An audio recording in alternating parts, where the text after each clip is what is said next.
Estimados colegas, muy buenas. Nuevamente aquí volviendo a dar un video. La idea de siempre de hacer estos videos es justamente de que nosotros podamos ir constantemente, como ya lo he dicho en los anteriores videos, ir compartiendo experiencias, compartiendo conocimiento y situaciones y casos en los cuales uno se ha encontrado o ha tenido la posibilidad de haber tenido conocimiento, no haber tomado conocimiento de diferentes situaciones que forman parte de lo que es nuestra práctica como ingenieros de pavimento, ¿no? Este mundo que es tan interesante, tan impactante dentro de la sociedad y que nosotros necesitamos constantemente irlo nutriendo para que podamos cada vez ir haciendo de que nuestra especialidad sea lo más adecuada posible y que nosotros podamos dar soluciones que respondan efectivamente a lo que nosotros vayamos necesitando, ¿no? Y en esta oportunidad voy a hablarles sobre una problemática ya que sucede bastante, que está asociada a cuando uno está haciendo las evaluaciones estructurales de pavimento y empieza a tener que hacer deflectometría y se encuentra con una situación que está dado cuando uno está determinando el número estructural efectivo. Eh, Como ustedes recordarán, si nosotros estamos diseñando con ASHTO, en realidad esto puede aplicarse a distintas otras problemáticas, otras situaciones, pero como ASHTO es una de las metodologías más ampliamente difundidas a nivel Latinoamérica, es que vamos a hacerlo, aplicarlo a esto efectivamente con lo que es el número estructural, ¿no? Y como ustedes saben, el número estructural es un número ficticio que se construye para poder determinar y ver el comportamiento de la estructura. En ese contexto, nosotros usualmente diseñamos nuestra estructura para que pueda soportar un número estructural requerido. Y cuando ya la estructura está construida y nosotros queremos verificar el comportamiento de esa estructura, lo que hacemos es buscamos el número estructural efectivo, ¿ya? ¿Qué es el número estructural efectivo? Es cuando la estructura ya es existente y como ya está existente, nosotros tenemos la posibilidad de evaluarlo, ¿ya? Hay partes muy importantes que nosotros tenemos que tener muy en cuenta, y es que cuando evaluamos el número estructural efectivo, la problemática que sucede es que estamos prácticamente con una confiabilidad del 50%. Quiere decir que lo que medimos es, en el caso, por ejemplo, cuando estamos haciendo el número estructural requerido, lo que nos encontramos nosotros es que este número estructural requerido sí involucra la necesidad de haber incorporado factores de seguridad que están asociados a la confiabilidad, ¿ya? Pero en este caso vamos a hacer un caso de aplicación que está relacionado con el número estructural efectivo y una situación que sucede bastante o que puede suceder también y que ha sido tema de conversación en distintas instancias, ¿no? Y lo vamos a ejemplificar como siempre cuando hacemos estos videos aplicándolo, ¿no? Entonces aquí lo que nosotros vemos es que hay un proyecto de rehabilitación, está ubicado en un lugar que tiene condiciones climáticas muy marcadas, donde tiene una estacionalidad que está dada a partir de una época seca, que corresponde a 8 meses, y una época lluviosa que corresponde a 4 meses, ¿no? En este proyecto se realiza una campaña de evaluación estructural usando la psicometría de impacto y se toman los datos de las deflexiones. Ya aquí nosotros estamos tomando como el dato específico para una sección, ¿no? Como un dato adicional nos están diciendo que el número estructural necesario o el número estructural requerido es de 4.4. Y cuando hacemos la deflectometría, encontramos que el valor de la deflexión que está asociada a nuestra estructura es de 0.8 milímetros. Como nosotros sabemos, a partir de este valor y a partir de un retrocálculo, podríamos nosotros determinar un número estructural efectivo. Todo lo que les voy a mostrar actualmente en este video está tomado del HDM4. ¿Ya? Si ustedes van a verificar el volumen 4 del manual del HDM4, ahí aparece una serie de fórmulas y una serie de datos o consideraciones que son parte de las que yo les voy a mostrar en este video, ¿no? Y ahí vemos que a partir de este dato que tenemos, nosotros vamos a entrar y vamos a determinar cuánto es el número estructural efectivo. Esta es una formulación que aparece en el manual del HDM4, en el volumen 4. Si nosotros entramos con este valor aquí, nos va a dar que el número estructural efectivo es de 3.7. Si nosotros necesitábamos un 4.4, significa de que para esta estructura se va a necesitar colocarle un recapado. Y aplicando un coeficiente estructural, por ejemplo, en este caso fue de 0.41, siguiendo una receta de cocina, encontramos de que el espesor de recapado que se necesitaría sería de 5 centímetros. ¿Ya? Pero ¿qué es lo que sucede? Y ahí aparte viene la parte interesante. Un dato relevante. Bien. No se encontraron grietas ni baches al momento de que se está haciendo. Por eso es muy importante acompañar la evaluación estructural también con la inspección visual. ¿Ya? Eso me lo he mencionado mucho en otros videos, porque la evaluación estructural, pero la inspección visual nos da indicadores sobre cómo está comportándose la estructura.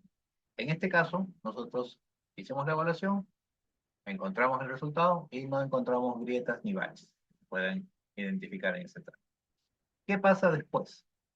Posteriormente, como una medida de verificación, una entidad fiscalizadora solicita que se hagan nuevamente evaluaciones deflectométricas para validar los resultados obtenidos. Pero la diferencia estuvo que en esta oportunidad las mediciones se hicieron en la época seca. ¿Ya? Entonces, como se hicieron en la época seca, obtuvieron ese resultado. Si recordamos, en el anterior dato, nuestra deflexión era de 0.8 milímetros, o sea, tenemos una pequeña variación a 0.6. Pero esa pequeña variación ha hecho que nuestra estructura esté más rígida. Entonces, si nosotros aplicamos las mismas ecuaciones, nos encontramos con la sorpresa de que no se necesitaba hacer un recapado. No era necesario hacer un refuerzo. Y ahí, después de haber hecho todo el proyecto, haber analizado toda la problemática, todo el mundo se mira y se pregunta, ¿y ahora qué pasó? ¿Por qué es que nosotros estamos encontrando un valor diferente a lo que ustedes están obteniendo? Y si nosotros tomamos estas circunstancias, y como siempre lo hemos dicho, nosotros somos muy buenos técnicos, pero al final todo se transforma en dinero, y eso hace que nosotros tengamos que tener muy, muy claro sobre lo que nosotros estamos haciendo, ¿no? 5 centímetros en una longitud predeterminada es un monto relevante y nosotros tenemos que tener claridad. En este caso, por ejemplo, la entidad fiscalizadora lo que puede agarrar y decir es, oye, entonces, ¿y cómo hicieron los datos? O sea, ¿cuáles fueron las consideraciones? ¿Qué pasó aquí? ¿Por qué? Y la respuesta que tendría que dar un ingeniero de pavimentos que tenga la suficiente expertise y la suficiente posibilidad de argumentar es que yo hice la medición en estas condiciones, tú las hiciste en estas condiciones. Y como eso es muy importante a considerar, nosotros vamos a necesitar ahora hacer que nuestros datos conversen.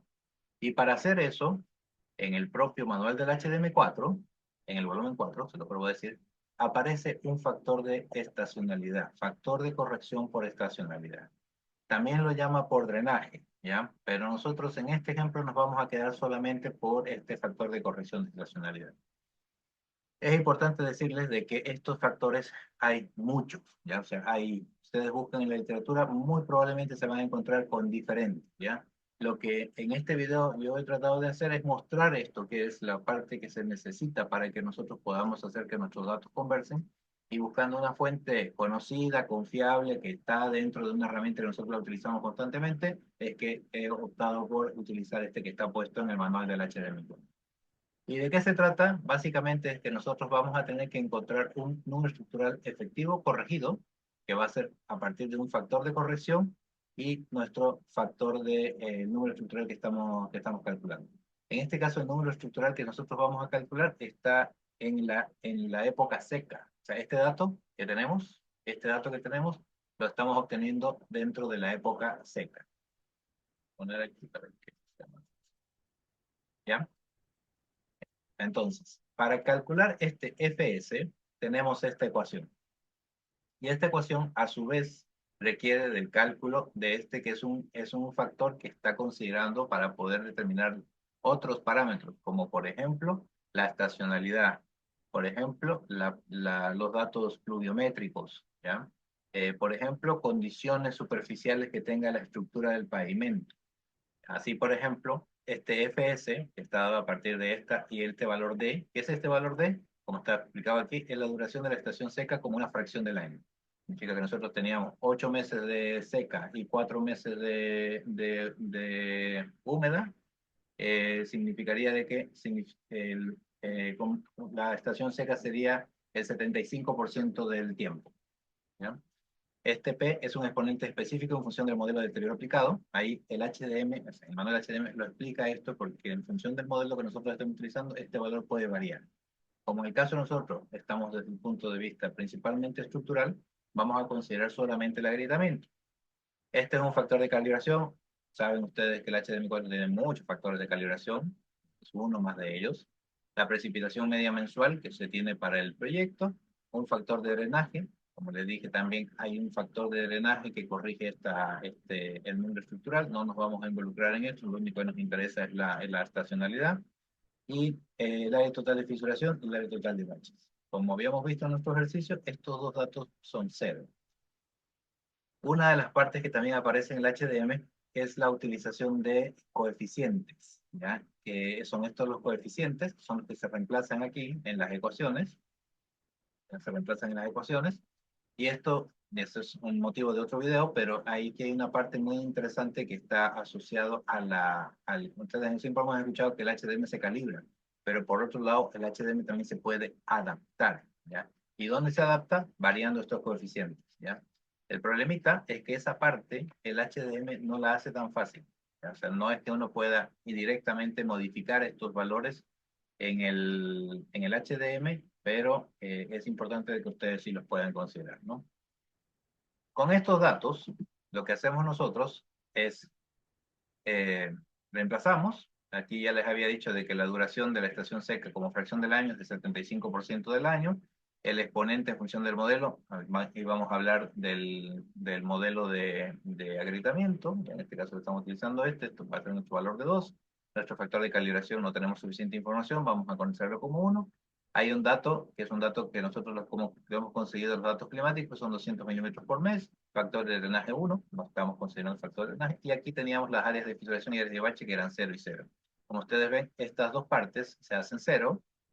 Este valor aquí, que si bien el A2, perdón, el factor de drenaje es 1, pero el coeficiente es 0,25, entonces nos queda un valor que sería 0,75 en este caso. ¿Ya? Y tenemos toda esta parte que está asociada a la precipitación.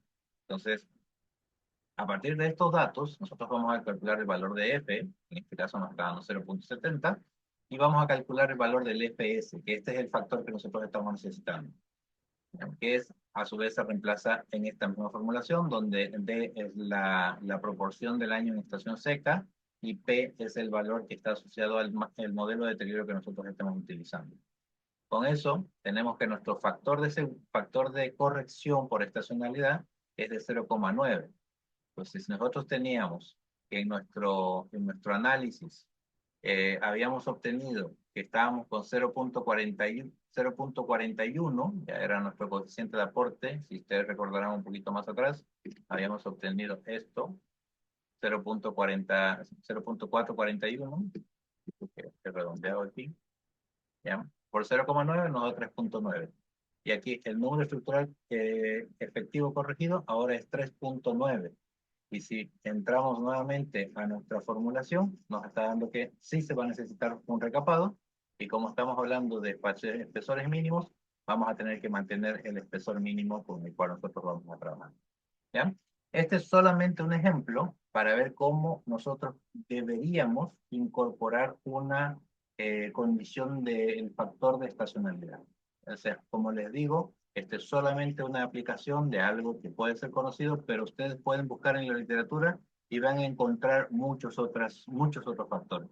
El tema de la estacionalidad es algo muy conocido, pero como no se hace mucho y normalmente no está dentro de las normativas, a veces se considera que haciendo una sola evaluación de deflectometría se queda con todo listo y con ese valor es el que se tiene que trabajar.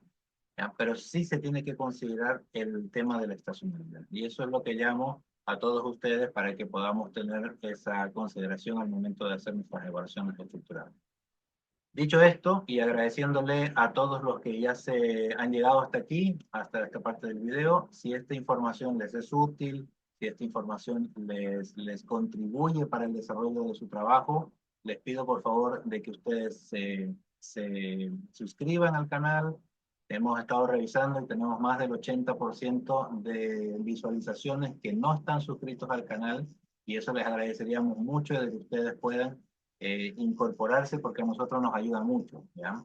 Ya estamos próximos a llegar al millar de suscritos y eso nos motiva para que nosotros podamos seguir haciendo estos videos. Les pedimos que se suscriban, que le den like si esto les sirve, que lo puedan compartir en sus redes sociales y por sobre todo que comenten, ¿ya? Si es que conocen otras metodologías, conocen otros métodos o en los países de ustedes tienen otras formas de encarar este factor de estacionalidad, muy importante para que todos ustedes puedan, para que todos nosotros podamos nutrirnos del conocimiento. Y como siempre, para finalizar, aquí está, si es que alguno de ustedes quiere invitarnos algo, quiere hacernos una contribución, este es nuestro link de PayPal. Si es que nos quieren invitar a un cafecito, nos quieren hacer una contribución voluntaria, ahí estamos listos para poder recibirlo. Muchísimas gracias y nos estamos viendo en el próximo video.